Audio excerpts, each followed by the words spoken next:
Exercise 1.2 ये start कर रहे हैं। इसमें हमारे जो क्वेश्चन है वो प्रूव करने वाले हैं। जैसे हमारे जो क्वेश्चन नंबर 1 है, prove that root 5 is irrational. Root 5 is irrational, ये हमें प्रूव करना है। तो देखो, ऐसे क्वेश्चन को सॉल्व करने के लिए हमारे पास एक पैटर्न है, एक मेथड है।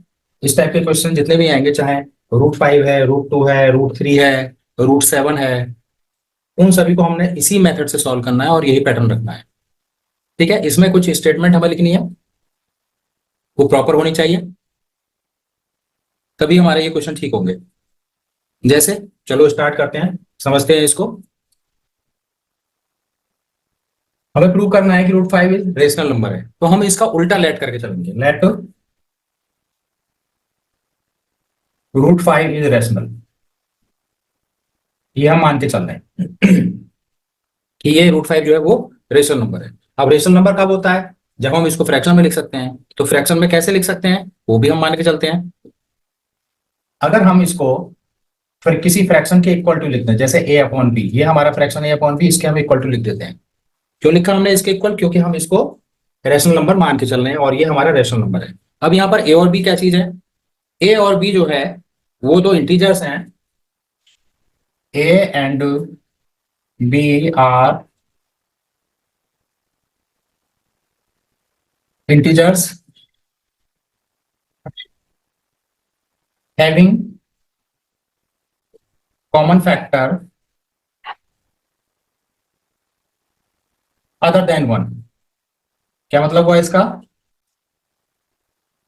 1 के अलावा कोई भी फैक्टर हो सकता है इन दोनों का। अगर हम आपस में डिवाइड करें तो ये पूरे पूरे डिवाइड ना हो, 1 ना आए इसका आंसर। ये ऐसे इंटीजर्स हैं। ठीक है, अब चलिए अब आगे इसको स्टार्ट करते हैं। अब हम क्या करते हैं यहाँ पे, देखो बहुत लंबा नहीं करना है, जो जरूरी स्टेप्स हैं वो ही मैं बताऊंगा और आसानी से समझ में भी आ जाएंगे। अब हम इसकी क्रॉस मल्टीप्लिकेशन करते हैं अपॉन 1 कर लेते हैं, क्रॉस मल्टीप्लाई करते हैं, तो ये हमारे पास हो जाएगा रूट 5 बी इक्वल टू ए। ये हमारा हो गया रूट 5 बी इक्वल टू ए। या हम इसको ऐसे भी लिख सकते हैं, ए इक्वल टू रूट 5 बी या बी रूट 5, एक ही बात है। इसके बाद हम क्या करते हैं, बोथ साइड स्क्वायरिंग करते हैं इसकी। कैसे? इस तरह से बोथ साइड स्क्वायरिंग कर देते हैं इसकी, ऐसे। तो ये हो जाएगा ए स्क्वायर इक्वल टू, ये हो जाएगा बी स्क्वायर, और रूट 5 का स्क्वायर करोगे तो 5 हो जाएगा। तो ये हमारा 5b स्क्वायर आ गया, इस तरह से। अब देखो यहाँ पर ये 5 से डिविजिबल है, इसका मतलब जो ए स्क्वायर की वैल्यू है वो यहाँ 5 से डिवाइड हो रही है। तो हम इसको ऐसे भी रख सकते हैं कि A square is divisible by 5, therefore A square is divisible by 5। कहने का मीनिंग क्या हो गया कि ए स्क्वायर जो है वो 5 से डिवाइड हो रहा है, भाग हो जाता है। इसका मीनिंग हुआ ये अब इसके बाद में जब ए स्क्वायर 5 से डिवाइड हो रहा है, तो अब हम यहाँ क्या करते हैं, यहाँ पर हम लेट करते हैं। यहाँ पर ए की प्लेस पे हमें एक वैल्यू रखनी है जो 5 से डिविजिबल है। कौन सी वैल्यू है वो हम मान के चलेंगे। यहाँ पर हम करते हैं putting a equal to 5k लगा देते हैं हम यहाँ पे। ए की प्लेस पे हम 5k सब्स्टिट्यूट कर देते हैं। अब तो क्या होगा हमारे पास, यहाँ देखो, इस वैल्यू को हम ए की प्लेस पे रख देते हैं, तो 5k का स्क्वायर हो जाएगा इक्वल टू 5b स्क्वायर। ये हो गया 25k square equal to 5b square. और 5 से इसको डिवाइड कर देंगे तो हमारे पास कितना बच जाएगा, 5k square equal to b square. अब जो कंडीशन यहाँ पे थी वही कंडीशन यहाँ पर आ गई फिर से। अब लेकिन मीनिंग चेंज हो गया है। मीनिंग कैसे चेंज हुआ, इसको सीधा करके लिख देते हैं। देखो, b square equal to 5k square, ये। तो यहाँ पर A square equal to 5b square था, यहाँ पर b square equal to 5k square है। यहाँ पर ए स्क्वायर डिविजिबल था 5 से, और यहाँ पर b स्क्वायर डिविजिबल हो जाएगा 5 से। इसका मतलब दोनों के दोनों 5 से डिविजिबल आ रहे हैं हमारे पास। ये बात समझ में आ गई होगी अच्छी तरह। इसका मतलब ये हो गया, जब ए स्क्वायर 5 से डिविजिबल है तो b स्क्वायर 5 से डिविजिबल है, और a इज ऑल्सो डिविजिबल। यहाँ लिख देते हैं a इज डिविजिबल बाई 5। ए भी 5 से डिविजिबल होगा। अब यहां पर बी स्क्वायर है डिविजिबल बाई 5। अगर बी स्क्वायर 5 से डिवाइड होता है तो बी भी डिवाइड होगा। B is also divisible by 5। तो यहां पर ए भी 5 से डिविजिबल है और बी भी 5 से डिविजिबल है। इसका मतलब हम ये कह सकते हैं कि 5 जो है ए और बी दोनों में कॉमन फैक्टर है, ये हम बोल सकते हैं। तो वही हम लिखेंगे, यहां लिख देते हैं हम इस तरीके से, therefore 5 is common factor of A and B. A और बी का कॉमन फैक्टर है। अब अगर ए और बी का कॉमन फैक्टर आ रहा है, इन दोनों का कॉमन फैक्टर आ रहा है, तो ये तो कॉन्ट्रडिक्शन हो गया। ये कब होता है? जब वो रेशनल नंबर होगा।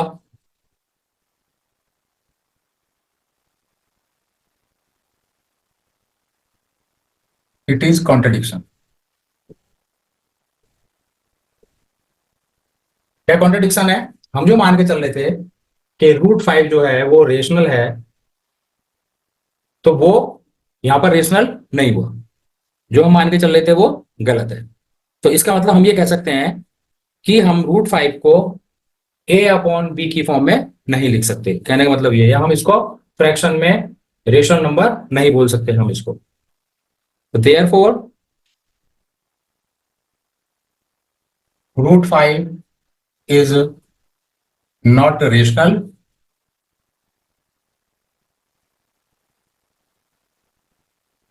It is irrational.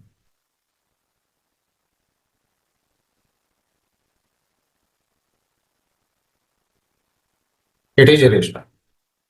तो इस तरीके से ये सारा पूरा पैटर्न हमें, जब हम क्वेश्चन करेंगे तो ये सारा पूरा पैटर्न ध्यान में रखना है। और इसी पैटर्न के अकॉर्डिंग हमें बाकी भी इस टाइप के जितने भी क्वेश्चन होंगे, जैसे √2 है, √3 है, √5 है, √7 है, बाकी और जो भी होंगे वो हमें इसी पैटर्न में सारे क्वेश्चन करने हैं। और उनकी स्टेटमेंट भी हमें इसी तरह से लिखनी है। कौन कौन से नंबर बताए मैंने? यहाँ देखो कौन कौन से नंबर बताए। √2 है, √3 है, √5 है, √7 है। बहुत ज्यादा बड़े नंबर आपके 10th में नहीं आते हैं, बस इनमें से आ सकते हैं √2, √3, √5, √7 प्रूव करने के लिए कि ये रेशनल है। तो ये क्वेश्चन इसी तरीके से करने हैं आपको। चलो अब इसके बाद में नेक्स्ट क्वेश्चन समझते हैं। देखो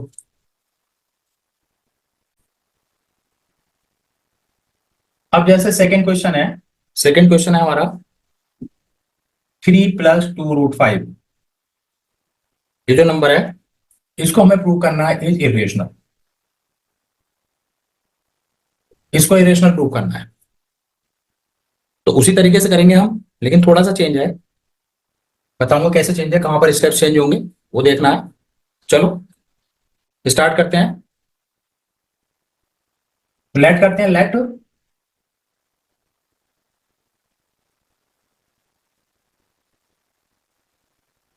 3 + 2√5 is rational.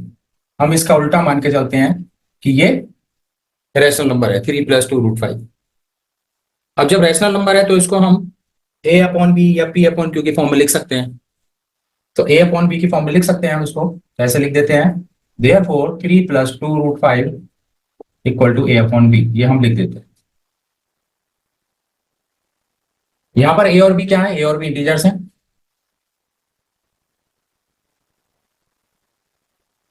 A and b are integers.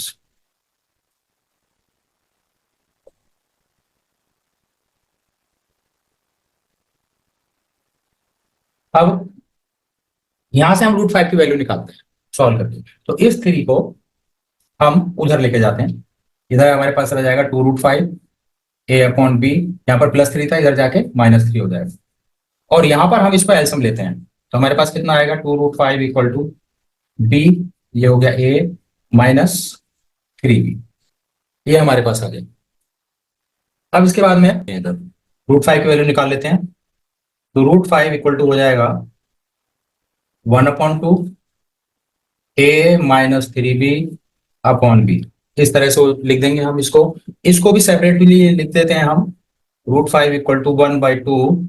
Separately कैसे लिखेंगे, ऐसे देखो, बी से डिवाइड कर देते हैं इसको भी और इसको भी, तो ये हो जाएगा ए अपॉन बी, सेपरेट कर देते हैं, -3b/b, और बी से भी कैंसिल हो गया, तो हमारे पास बचेगा √5 = 1/2 a/b -3, ये हमारे पास बचेगा।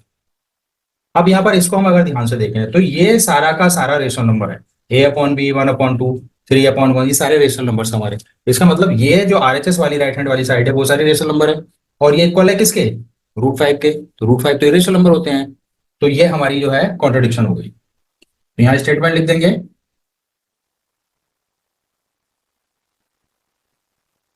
It contradicts that 1/2 a/b -3 is rational.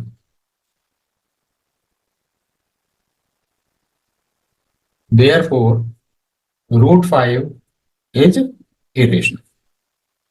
ये हमारा आंसर हो जाएगा, तो हमारा √5 जो है वो इरेशनल होगा। तो अब आप ये कहोगे ये क्वेश्चन आपने इस पैटर्न से करा दिया, और पहला वाला जो √5 वाला क्वेश्चन था वो सिंपल, आपने वो इसका डबल हुआ था, उसमें के भी ऐड किया था। तो देखो एक बात ध्यान रखनी है, जिनमें बीच में प्लस का साइन होगा, 3 + 2√5 या 3 - 2√5, जिसमें डबल टर्म्स होंगी यहाँ पे तो उनको इसी पैटर्न से करना है, या प्लस हो या माइनस हो, उन सारे क्वेश्चन को इसी पैटर्न से करना है। और जहां पर सिंगल टर्म होगी केवल ये, जैसे 2√5 का हमें निकालना होगा, तो उसको हमें इसी मेथड से करना है इसको भी। लेकिन अगर अकेला √5 है तो फिर हमें इसको उसी मेथड से करना है, ये बात ध्यान रखनी है। चलो अब इसके बाद में चलते हैं नेक्स्ट क्वेश्चन पे, क्वेश्चन नंबर 3 देखो।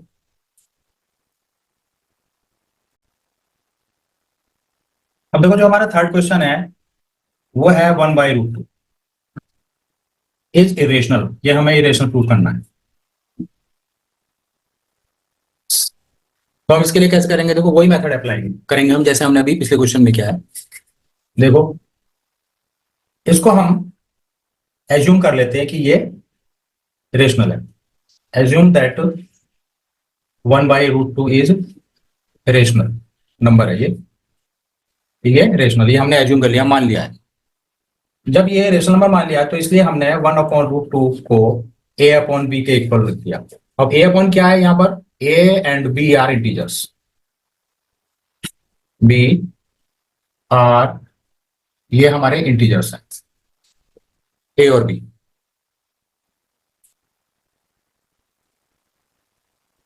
अब यहां पर हम √2 की वैल्यू निकाल लेते हैं सॉल्व करके इसको।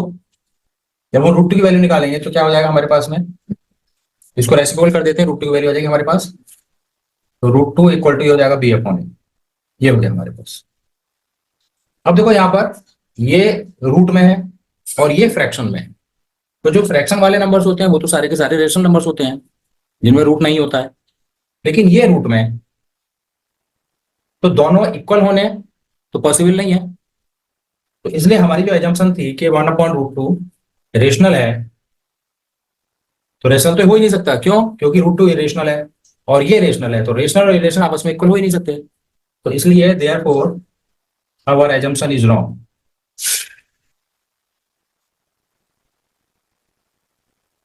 Is wrong, and √2 is irrational.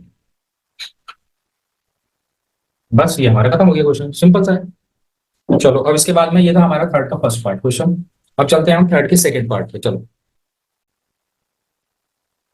Second part जो है हमारा, ये सेकंड क्वेश्चन, थर्ड क्वेश्चन का वो ये है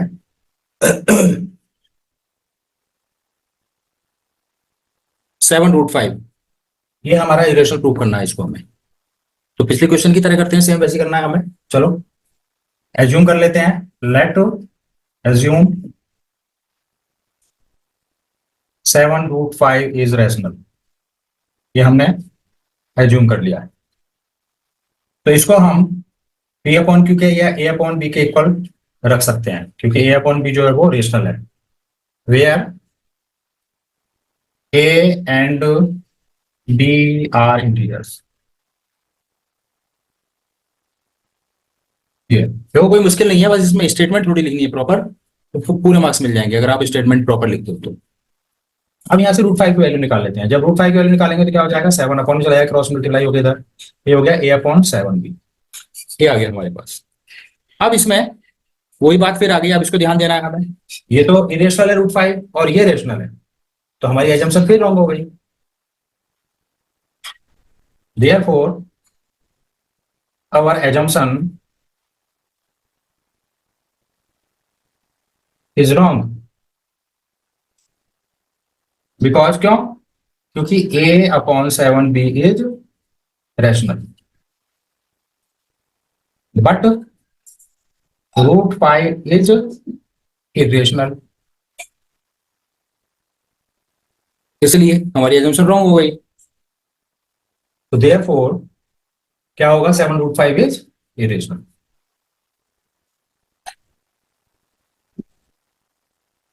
ये हमारा आंसर हो जाएगा। तो कहने का मीनिंग ये है, कोई फॉर्मूला नहीं है, कुछ नहीं है, बस एक पैटर्न है स्टेटमेंट लिखने का, वो आप स्टेटमेंट लिखोगे प्रॉपर, आपका क्वेश्चन सही हो जाएगा। चलो अब चलते हैं नेक्स्ट क्वेश्चन। अब ये हमारा थर्ड पार्ट है, थर्ड क्वेश्चन का, 6 + √2 इज इरेशनल, ये हमें प्रूव करना है। तो बाकी क्वेश्चन की तरह इसमें भी हम वही मेथड करते हैं, एज्यूम करते हैं, लेट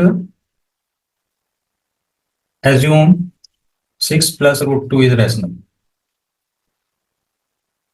इसको हम रैशनल मान के चलते हैं,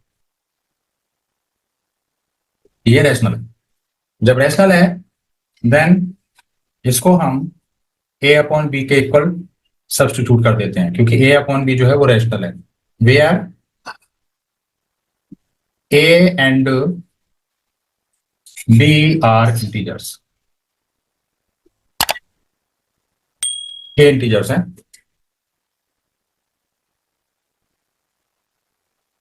other than one common factor, other than one as common factor,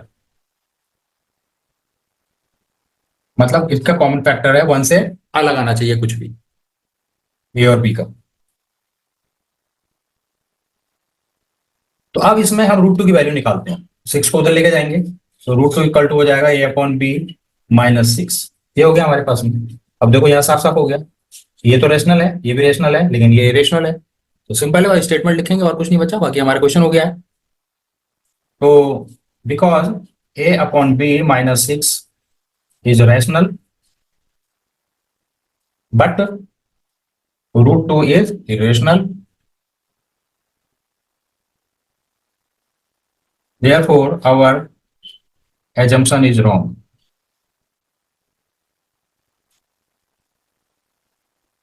therefore 6 + √2 is irrational, ये हमारा प्रूव हो गया। बस इस तरीके से हमें ये क्वेश्चन करना है।